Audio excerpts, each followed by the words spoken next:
Chris Watkin here, joined by Russell Quirk.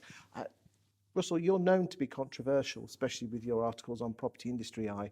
How do you cope with all the trolls and haters who post comments?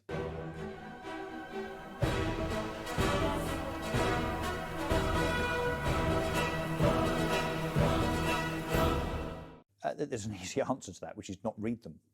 I mean, I generally don't read the comments. If I've written something, I know that there is still this propensity for some reason, and actually it's not that many individuals now, whoever they are, because of course they're anonymous. I think that's what we mean by trolls, isn't it? That they don't have the courage to actually say who they are. Courage, you don't have it. And so it's the same 6, 7 or 8 people that play the man, not the ball.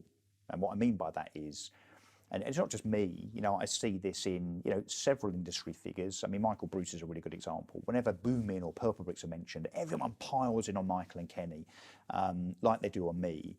And actually half of me genuinely thinks it's really funny what people would, you know, what I'm told they say about me. But it's generally from people that never met me, got absolutely no idea what I'm really like as an individual. But people that, regardless of the subject, so you can write an article like I have recently about first-time buyers have never had it so good, or do we think that the CEOs of major property businesses would be better off coming from a property background or whatever. I mean, I've kind of got a point, I think, and it's certainly a point that should be discussed and debated with a view to what I write being genuinely designed to be constructive so that we improve aspects of the industry. That is genuinely my motive. But if we can't get past, you know, something that someone thinks about me from 5 years ago because of eMove, well, then that's nothing short of just a bit pathetic, really. So I think that I think when I was last talking to you, I think I called them sofa snipers, didn't I? But the curtain twitchers of this world that seem to be, I mean, honestly, almost a bit obsessed with some of us, really.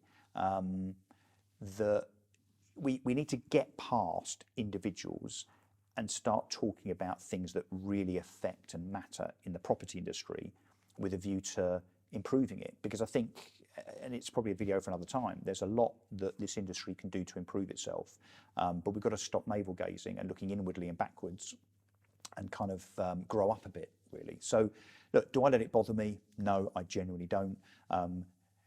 You could ask me the question, do I sometimes write things knowing that it's going to get a fairly explosive reaction? Yeah, I do, because I think it's amusing, frankly. So yeah, sometimes I'll be even more sensationalist simply because I know it's going to wind the trolls up even more. But but if you know it's going to do that, but then you don't read the comments, how do you know? No, because I know, because people tell me. So I've written something very well in the last 24 hours. You know, by 7 o'clock this morning, literally within minutes, there were already 4 comments. I don't have to read them to know that most of them will be negative. And then people tell me. So I get DMs and WhatsApp messages all the time from people saying, so-and-so's just said this, or this is being said. Occasionally, I have to say, occasionally I get a message from someone saying, remarkably, the majority of the comments on your post today are positive. So it does happen sometimes. But generally, people want to talk about, you know, oh yeah, but you're not qualified to say that because of eMove. eMove is history. eMove was something that I set up 13 years ago, right? So I've got kids younger than that, right?